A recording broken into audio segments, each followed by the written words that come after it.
Gracias por estar con nosotros. Nos acompaña el doctor Mario Arias Murillo, quien ha sido subdirector del Hospital San Juan de Dios y, bueno, que sufrió un atropello por parte de la Caja Costarricense del Seguro Social. De eso vamos a hablar al final de la entrevista. Primero hablemos de su vida. Me decía usted que es Murillo de Poás. Yo soy de Poás, Rodríguez de Poás.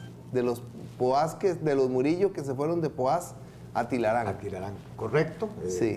De esos apellidos que no hay en Poás, ¿verdad? Los Murillo. Murillo, Chávez, Herrera, ¿verdad? Y Rodríguez, todo el mundo. Todo el mundo, eso sí. Es Poás. Sí, correcto. Provengo de la familia Murillo de Tilarán. ¿Ya? Sí. Nacido en Tilarán, ¿verdad? Y tanto mi primaria como mi secundaria totalmente la hice en Tilarán. ¿Cuándo nació? Yo nací en 1950. En 1950. ¿Cómo era el Tilarán en el que usted creció? Bueno, la única característica que guarda hoy día es que es el Tilarán de calles anchas. Ese es lo único. Es lo único que Y guarda. el viento. Y el viento, son las dos, y la lluvia, son tres características que no ha perdido Tilarán. Un pueblo completamente de muy pocos habitantes, 1.500, 2.000 habitantes en total en aquellos entonces, en aquellos años. Netamente campo muy bonito, experiencias muy lindas, ¿verdad? Que me tocó vivir como niño y como adolescente, ¿verdad? Guardo gran aprecio por mi bello Tilarán. ¿Y cómo le fue en la escuela? ¿Cómo era? ¿Cuántos hermanos tenía? ¿Qué se dedicaban sus papás? Mis papás se dedicaban a comercio, tanto de la parte de pulperías en aquel entonces que se llamaban y fincas. Y me fue bien en la escuela. Desde pequeño fui un niño muy hiperkinético, por dicha que no había en aquel entonces Ritalina, porque si no posiblemente hubiera sido de esos niños que los colegas de aquel entonces me hubieran mandado la Ritalina para que me estuviera quieto. A mí también. Sí, fui muy inquieto en la escuela. En el colegio la inquietud la convertí en un tipo de liderazgo, tengo que reconocerlo, ¿verdad? Hice varias innovaciones en el colegio, fui líder de peleas estudiantiles, luchas por mejoras del colegio. Tuve el honor de haber sido electo 2 periodos consecutivos como presidente del colegio. Lo que me dio el colegio agropecuario. El liceo de Tilarán, sí. Hoy llamado Liceo Mauricio Alvarado. Muy bonito la vida de colegial, ¿ah? Y luego me vine a estudiar a San José. ¿Estudió medicina aquí? Estudié medicina en la Universidad de Costa Rica, correcto. ¿Ya?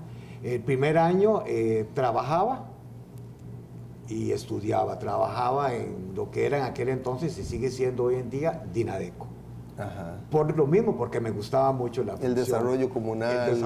La organización de la gente. De la gente, toda la función, o sea, todo el rol social de la sociedad civil me gustaba mucho. Entonces, el primer año estuve trabajando en Dinadeco y ya cuando entré más formalmente a medicina, tuve que dejar exactamente el trabajo y dedicarme únicamente a... ¿Dónde hizo el servicio social?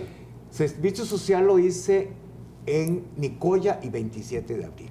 6 meses en Nicoya, en el hospital, y 6 meses en la clínica 27 de abril. Que pertenece a Santa Cruz. Que pertenece a Santa Cruz, correcto. Eso ahí ¿Y cómo le fue en su servicio social? Muy bien, una linda experiencia. El segundo año, que fue para mí una extensión del servicio social, quizá por esa misma hiperactividad mía y compromiso al trabajo comunitario, me fui a abrir. En ese entonces hizo un préstamo la Caja con el Banco Interamericano de Desarrollo. Cuando se hicieron algunas clínicas y unos hospitales a nivel nacional, cuando se hizo una de las mayores inversiones de la institución, que se hizo el Hospital de Upala, el Hospital de Chiles, la Clínica de Chomes, la Clínica de Jicaral, la de Nandayure, o sea, y entonces, por esa forma de ser, el doctor Buján Arias, que era en ese entonces director regional, me mandó a abrir la clínica de Jicaral. Yo fui el primer médico que llegué a abrir la clínica de Jicaral durante un mes. Después me fui a la clínica de Chomes también a darle un poquito de refuerzo en la reapertura. Y finalmente se me encargó lo que fue la apertura de una clínica que no tenía presupuesto, que no tenía recurso humano, lo único que tenía era un edificio. Y era la clínica de Nuevo Arenal. Cuando se estaba fundando a finales de los 70. Cerca de su pueblo. Cerca de mi pueblo. ¿Usted había conocido el Arenal Viejo? El Arenal, estuve en el Arenal Viejo muchas veces y me tocó ser el médico que me dieron una estructura en el Nuevo Arenal que había sido construido para hacer el hotel del pueblo y que el dueño nunca lo quiso. Entonces eso se lo pasaron a la institución, a la caja, y me dijeron: Arias, encárguese de hacer ahí una clínica. Recuerdo que le dije yo al doctor Buján Arias, que no tiene que ver nada conmigo de apellido, le dije: doctor, ¿y qué hay para abrir la clínica? Y me dice: ganas y compromiso con el pueblo de abrirla, porque no había ni recurso humano ni recursos materiales para abrir la clínica. En el año 1980 logré, luchando a pecho con el que entonces aquel momento nombraron administrador, que era un compañero, Mario Villalobos, y logramos abrir la clínica. Asunto que yo creo en la nueva estructura de los EBAIS de hoy en día, pero me dolió que una clínica que nos costaran tanto, los últimos años la caja la convirtió en la mínima expresión. ¿Ya? ¿Cuántos años estuvo en Tilarán en esta nueva etapa? Y bueno, en general en Guanacaste. En Guanacaste estuve básicamente hasta el año 80, nada más, 2 años. ¿Ya? De ahí fui llamado a dirigir el servicio de emergencias del hospital Monseñor Sanabria. Punta Arenas. Punta Arenas. De ahí también mi vínculo con Punta Arenas. Un cariño especial hacia el puerto, porque en ese entonces ya se comenzaban a ver las manifestaciones de los barrios marginales en el puerto que llamamos los barrios de los Santos. Chacarita, Barranca, todo eso. Y entonces era una miseria grande. Yo inicié en Punta Arenas en la medicina comunitaria, en aquel entonces, en los años 81. ¿Cuántos años estuvo en Punta Ahí Arenas? estuve hasta 1984, que fui llamado a inaugurar lo que era la nueva región Brunca, que se abría en la caja, como subdirector regional y después como director regional. ¿En Pérez Celedón? En San Carlos. En San Carlos, la nueva región Huetar. La región Huetar en San Carlos. Entonces pasé un año allá, recorriendo toda la región, Los Chiles, todo el Sarapiquí, Puerto Viejo, toda esta parte de San Carlos. ¿Ya? Teníamos las oficinas en el hospital de San Carlos ahí, porque también me tocó fueron los grandes retos de mi vida. Me tocó otra dirección regional nueva que no tenía absolutamente ningún recurso. ¿Ya? Ese año estando en San Carlos, bueno, me vine luego para Alajuela, me pidieron que me viniera para Alajuela como subdirector del Hospital San Rafael. Ahí estuve también un tiempo. Y salió un concurso que sacó la Organización Mundial de la Salud y la Fundación Kellogg para becar a médicos y otras disciplinas costarricenses para hacer una maestría en administración pública con énfasis en salud en el ICAP. ¿Estaba ya usted en Alajuela? Estaba en Alajuela. Me gané la beca, dichosamente, una beca que en aquel entonces correspondió a 2 años a tiempo completo, sin trabajar, con el salario institucional. Instituto Centroamericano de Administración Pública. Estaba aquí. Estaba con sede acá, sí. Que era con la Universidad de Kellogg, ¿ya? Y entonces me gané esa beca y saqué el posgrado en Administración Pública con énfasis en salud. Terminando de hacer ese posgrado, fui invitado a irme en el año 89 como subdirector del Hospital San Juan de Dios, puesto que tuve hasta de mayo del 89 hasta junio, el 6 del 2007, cuando se hizo la pantomima de una intervención. El show político de una intervención. Estuvo ahí 18 años. 18 años, como subdirector médico. Bien, vamos a ir a un corte y regresamos para que usted nos hable de esta situación y de cómo la Sala Constitucional le da la razón a usted, ¿verdad? La Sala Constitucional le da la razón a usted. Y bueno, lo caro que le va a salir a la caja... Casación. La casación es la que le da la razón a usted. Y lo duro que va a ser la cabezonada de alguna gente para las arcas de la caja, de lo cual usted no tiene culpa. Ya casi volvemos.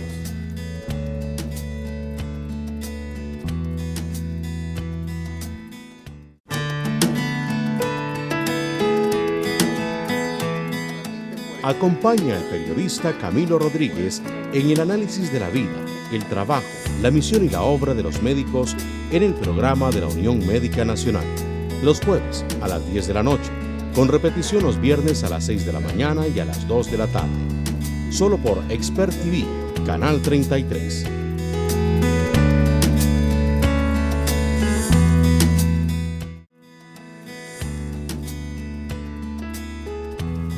En la primera parte de la entrevista, el doctor Mario Arias Murillo nos contó de su niñez en Tilarán, su formación en la Universidad de Costa Rica, que hizo el servicio social en Nicoya y en 27 de abril de Santa Cruz, que estuvo en Nuevo Arenal abriendo la clínica, su participación como encargado de emergencias y todo su trabajo en medicina comunitaria en Punta Arenas, después en Alajuela, su formación en administración pública en el ICAP, en el Instituto Centroamericano de Administración Pública, y 18 años en el Hospital San Juan de Dios. El 6 del 2007 se da lo que usted llama una pantomima. Cuénteme esa historia, por favor. Fue una acción que hoy en día puedo casi que reafirmar, sin temor a equivocarme, que fue premeditada, con alevosía, y los otros epítetos mejor me los reservo. ¿Qué fue lo que ocurrió? Ya se dejaba venir, había una cierta inconformidad de las autoridades de la institución de aquel entonces, principalmente de la presidencia ejecutiva, de la gerencia médica y de algunos directivos de la institución, porque en ese entonces los jerarcas que estábamos a cargo del Hospital San Juan de Dios, básicamente el doctor Manrique Soto Pacheco y un servidor, no éramos fácilmente doblegados a algunos intereses institucionales. Durante varios años... Intereses institucionales que iban contra el adecuado manejo del hospital, el adecuado manejo, la atención del hospitalario y la defensa de la gestión y la defensa de la parte netamente que nosotros llamamos médica. O sea, nosotros muchas veces, y yo creo que si nos correspondiera volverlo a hacer, se dejó de un lado la parte administrativa por salvaguardar la función médica, que es la que debe, es la esencia nuestra de estar en un hospital. No hubo compromiso de gestión, que en aquel entonces estaban en boga, que no se firmaran bajo protesta de nuestra parte. Porque nos estaban convirtiendo a los hospitales en meras accionistas administrativos. En contra de la independencia del hospital. Muy en contra, pues, de la independencia administrativa. Esencia, no tanto de la administrativa, de la esencia del quehacer médico. ¿Ya? Y nosotros en ese aspecto lo defendíamos a capa y espada. El doctor Soto como abanderado y yo como uno de los soldados que me... ¿Y qué pasó con el doctor Manrique Soto Pacheco? Bueno, el doctor Soto, después de todo esto, él ya tenía edad para pensionarse ante el acoso de investigaciones y de todas las cosas que se dieron. Simple y sencillamente optó por pensionarse, y entonces él se pensionó. Asunto que ahora, después del gane mío, a nivel de todo el tránsito judicial, de primera instancia a la segunda y casación, a pesar de eso, y ahora el doctor Soto sí va a hacer una demanda. Camilo, lo importante de ver la intervención es que es algo que se venía como meditando, ya se habían oído, habían llegado a nuestros oídos de que algo viene, ¿ya? Mire, se piensa que ustedes no están funcionando bien, se piensa que ustedes hay que intervenirlos, pónganse, además hubo advertencias de que pónganse vivos, ¿ya? ¿Y cuál fue el dolor? Que ese 6 del 6, tanto los demás compañeros como un servidor, nos dimos cuenta que íbamos a ser intervenidos por la prensa, que ya estaba avisada. O sea, nosotros fuimos los... Nadie les avisó. Nadie nos avisó. Nosotros fuimos convocados a la gerencia médica y a la presidencia ejecutiva, y ya la prensa estaba claro de todo.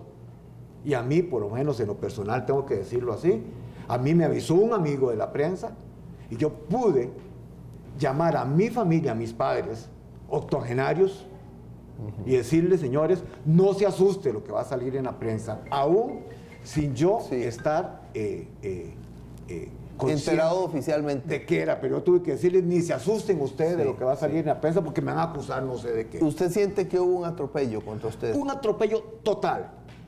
Fuimos sacados como meros maleantes, con las cámaras encima de nosotros, con el acoso periodístico que lo hay a veces, sí. ¿ya?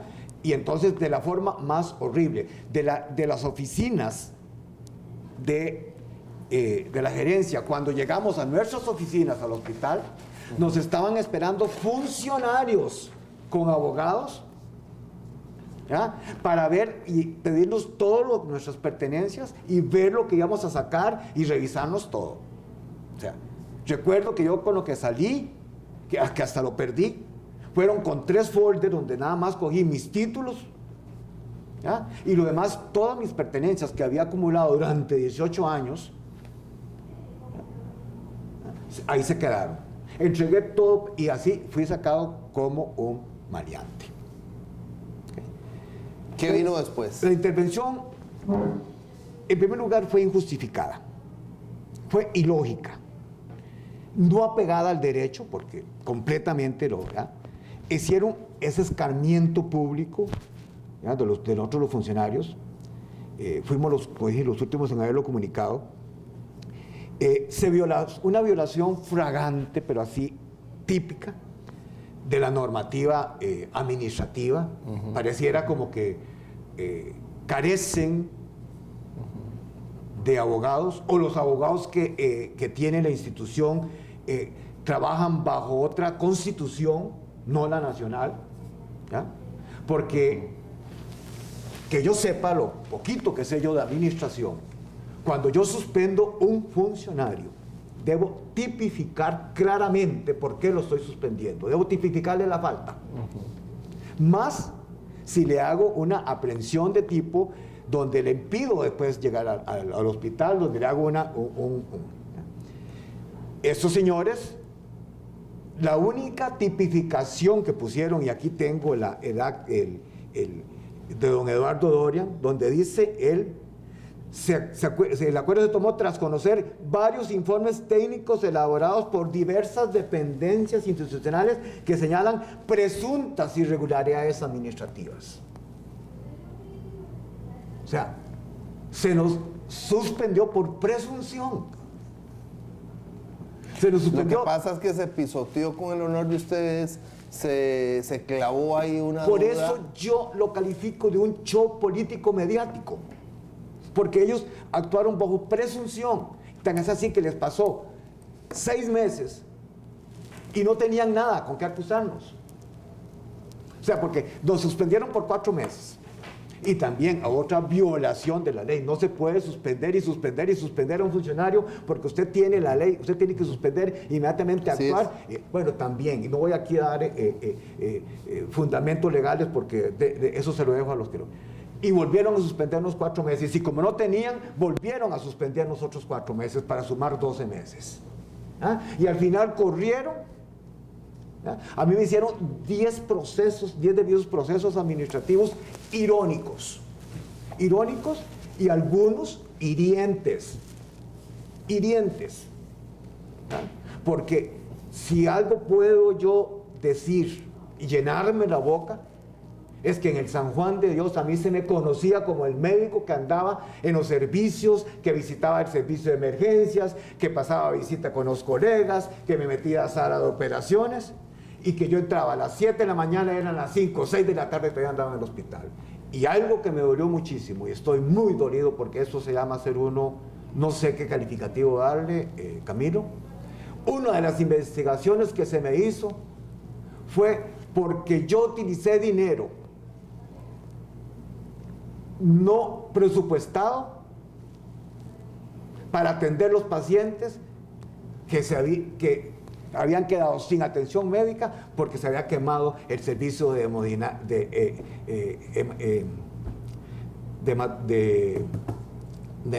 nefrología del Hospital Calderón Guardia. Yo tuve que llevarme los pacientes, 19 pacientes que no tenían atención, riñón artificial en el Calderón Guardia, que se quemó esa unidad.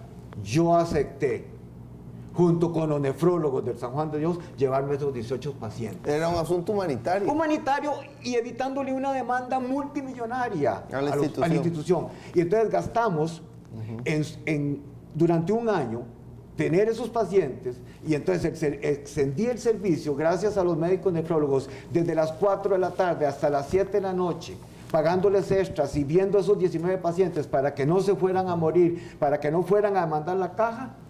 ¿Y cuál fue? Y pueden decirlo los colegas, hasta los que me puñalearon en la espalda pueden decirlos, que el día que se quemó el Calderón yo estaba a las 3 de la mañana recibiendo los pacientes en el San Juan de Dios. ¿Ah? Y uno de los que llegó a las 7 a dar declaración a la prensa fue el que me metió el puñal por la espalda y me acusó de eso. ¿Ah? Hicimos un servicio que abrí en el San Juan, que se llamaba el Calderoncito. Bueno, eso no se atendió solo, no sé, la medicina no fueron solo. Se gastaron aproximadamente 70 millones de colones en un año atendiendo a esa gente del San Juan. Camilo, fui investigado por esos 70 por millones. esos 70 millones, y la conclusión de ellos era que no los había presupuestado. Eso, pero fue ante una emergencia. Por Dios, hay que tener uno o falta de inteligencia o falta de conocimiento. ¿Y a qué atribuye usted toda esta persecución? No lo sé. Si yo tuviera la respuesta hoy en día, todavía no lo sé. Nos quedan 4 minutos. Casación lo devuelve o exige a la caja que lo restituya. Mire, el calvario judicial ha sido muy interesante, y se lo voy a resumir así. Las instancias administrativas institucionales dan para que una Junta de Relaciones Laborales local revise el caso 1. Ellos lo revisaron y dijeron, no merece ser despedido. Junta que era nueva cuando a mí me tocó llevar el caso a la Junta, y yo había pedido que hasta fuera vista por otro hospital, y dije, para que no, porque había sido nombrada para gente que nada más le cuidaba los intereses a los actuales interventores, y me dijeron, no, usted tiene que ser visto por la Junta del San Juan de Dios, y me dieron la razón, y hicieron caso omiso. Lo llevé a la Junta Nacional de Relaciones Laborales, institucional, en forma unánime, dictaron que no procedía mi despido, y la Junta Directiva y la gerente médica y la presidencia ejecutiva y la actual presidenta ejecutiva, siendo como directora del San Juan de Dios, obviaron esas cosas y siempre me despidieron con un agravante tremendo, que eso es el que se fundamenta aquí todo esto de la casación. A todo funcionario, cuando se le notifica que el despido, se le dan 5 días para que reclame o para que se defienda. apele. A mí me dijeron que usted no tiene derecho a los 5 días. Una de las transgresiones más grandes que he visto yo en la ley. ¿Ya? Pero de las más grandes. Lo llevé a sala primera me dio la razón. Ellos apelaron, se fue a sala segunda me dio la razón, ellos apelaron. Lo llevamos a casación, estamos hablando de 6 años ya. Lo llevamos a casación y casación aquí le dice, señores, muy claramente, donde ordena, claramente ordena aquí, dice, se declara absolutamente nulo el despido del actor y se ordena la reinstalación del doctor Arias Murillo al puesto de trabajo y la función que desempeñaba antes de ser despedido. Asimismo, se condena a la Caja de Seguro Social a pagarle al actor todos los salarios y saldos caídos, hasta que se haga efectiva la reinstalación. Con aguinaldos, etcétera, etcétera. Y sucede que, ¿cuál es mi sorpresa? Ante una carta porque yo me tuve que pensionar por aspectos financieros, económicos, que ya no tenía que vivir, y tenía que aumentar mi calidad de vida. Le dije a la presidenta ejecutiva que yo renunciaba a mi pensión, y ellos simple y sencillamente no quieren acatar la sentencia de casación, diciendo que yo estoy pensionado y que por ende ellos no van a acatar eso. Yo seguiré peleando, porque creo que no por Mario Arias, sino para ver si podemos desterrar las injusticias y desterrar el que la administración pasada y esta inclusiva quieran pasarse la ley completamente por donde ellos quieran y no cumplirla. Muchas gracias, doctor Mario Arias Murillo. Gracias por venir aquí y contar la situación extrema, dolorosa, angustiante que usted ha vivido. El atropello que usted aquí atestigua y que sostiene con documentos. Muchas gracias. Gracias por estar aquí. Gracias a usted también por acompañarnos, al doctor Edwin Solano, presidente de la Junta Directiva de la Unión Médica Nacional, a la Junta Directiva de la Unión Médica Nacional, a don Alexander Azofeifa, monje, gerente de la Unión Médica Nacional, a Fred Bolaños en las cámaras, a Diego Blanco en la producción de este espacio. Gracias a usted por acompañarnos, que esté muy bien.